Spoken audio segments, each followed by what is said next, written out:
Isu lobi kursi Wagub Papua bikin pengacara Lukas NMB kena somasi.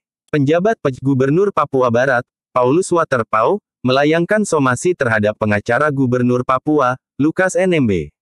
Somasi itu dilayangkan gara-gara isu lobi kursi Wakil Gubernur Papua yang disebut-sebut oleh pengacara Lukas NMB. Isu lobi posisi Wagub Papua itu dilontarkan pengacara Lukas NMB, Stefanus Roy Rening.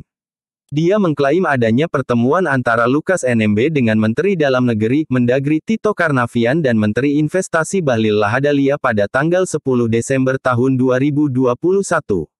Pertemuan itu, katanya, berkaitan dengan upaya Tito dan Bahlil menyorongkan nama Paulus Waterpauw sebagai Wakil Gubernur Papua. Posisi Wagub Papua memang kosong usai Clementinal meninggal dunia. Saudara Mendagri Tito Karnavian tanggal 10 Desember tahun 2021 datang secara khusus bersama Bahlil meminta agar Paulus Waterpauw diterima sebagai Wakil Gubernur menggantikan almarhum Clementinal, kata Roy Rening kepada wartawan, Selasa, tanggal 27 September tahun 2022. Roy Rening mengklaim rangkaian peristiwa itu bersambung pada penetapan tersangka Lukas NMB di KPK.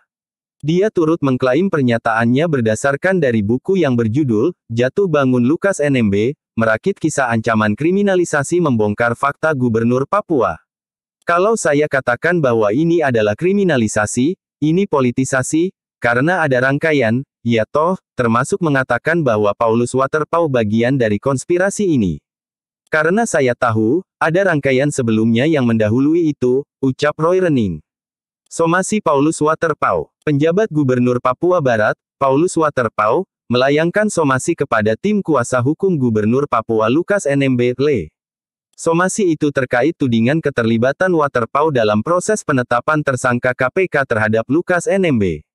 Somasi sudah dilayangkan kepada tim kuasa hukum Le agar segera memberikan klarifikasi dalam waktu 2x24 jam. Jika tidak ada tanggapan, maka langkah hukum pencemaran nama baik akan kami tempuh, tegas Waterpauw di Manokwari, dilansir dari Antara, Selasa tanggal 27 September tahun 2022.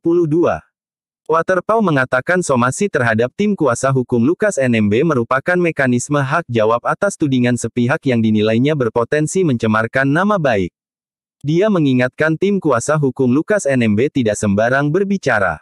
Saya mengingatkan tim kuasa hukum Le, agar tidak terlalu jauh membuat wacana yang tidak berdasar, tetapi hadapilah proses hukum yang sedang berjalan, ujarnya. Kalau sudah terjerat dalam dugaan gratifikasi dan tindak pidana korupsi, ya dihadapi saja, jangan dipolitisir dengan satu dan lain hal, sambungnya.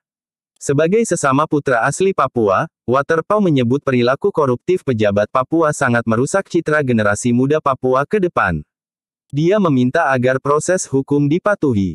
Kita sama-sama anak adat, jangan bikin diri inti.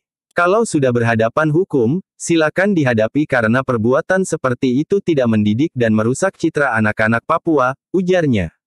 Klik subscribe dan follow.